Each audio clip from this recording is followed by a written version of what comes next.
36. Mars by 2020. Why the red planet stayed just out of reach. The prediction, what we thought. As the 20th century closed, one of the boldest and most inspiring forecasts was this: humans would land on Mars by around 2020, not as a flyby, not as a robotic proxy. Actual people, walking, working, and planting flags on another planet.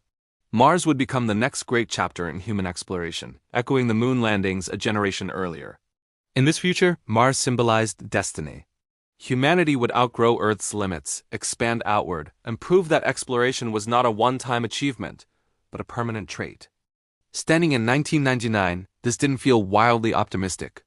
It felt overdue. Why this prediction made sense in 1999? The logic rested heavily on precedent. In the 1960s, humans went from first orbital flight to moon landing in under a decade. Massive technical challenges were overcome quickly. Political translated directly into funding and execution. By comparison, reaching Mars felt like a scaled-up problem, not a fundamentally new one. Technologically, many pieces already existed. Rockets worked. Life support systems were understood. Long-duration missions had been tested. From the Millennium vantage point, the main barrier appeared to be commitment, not capability. This belief fit perfectly with the era's optimism that the 21st century would resume the grand projects paused by late 20th century caution. The Cold War had ended. Resources would be freed. Exploration would return. For younger readers today, it's important to understand how strong this expectation was. Mars wasn't framed as speculative. It was framed as the next logical step after the moon. Who said it, and where? The most influential and systematic case for a human Mars mission was made by Robert Zubrin in his 1996 book, The Case for Mars. Zubrin argued that Mars was achievable using existing or near-term technology if missions were designed intelligently. His Mars Direct plan emphasized simplicity, cost control, and political realism. Crucially, Zubrin framed Mars not as a luxury, but as a necessity for science, for inspiration, and for long-term survival. By the late 1990s, his arguments had moved Mars from fantasy to policy discussion. The question seemed less whether humans would go and more how soon. What actually happened? 2000 to 2025. Humans did not land on Mars. Instead, the early 21st century delivered extraordinary robotic exploration. Rovers mapped terrain, analyzed soil, searched for water, and operated for years beyond expectations. Mars became one of the best-studied planets in the solar system, without human footprints. Human spaceflight, meanwhile, moved cautiously. Low Earth orbit remained the primary destination. Space stations consumed budgets and attention. Political priorities shifted repeatedly. Long-term commitments proved fragile.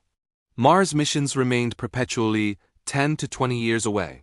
By the 2010s and 2020s, renewed interest emerged, driven by private companies and long-term visions. Hardware improved. Rockets grew more powerful. Mars returned to serious planning. But by 2025, humans were still Earthbound. The destination stayed the same. The timeline did not. Verdict. Status. False. No human mission to Mars occurred by 2020 or by 2025. Despite sustained interest and technological progress, the prediction overestimated political continuity, funding stability, and tolerance for long-duration risk. Why it played out this way? The central miscalculation was assuming that technical feasibility guarantees execution. Mars is not just a science problem.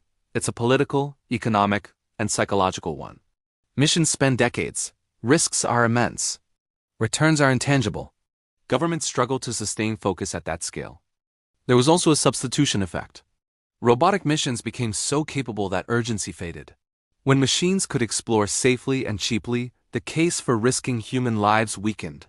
Finally, the moon landing set an unrealistic benchmark. Apollo succeeded under extraordinary geopolitical pressure. Mars lacked an equivalent forcing function. The future didn't abandon Mars, it postponed it. What this prediction teaches us about the future. This case reveals a sobering truth about grand forecasts. Big visions require not just technology, but alignment across generations.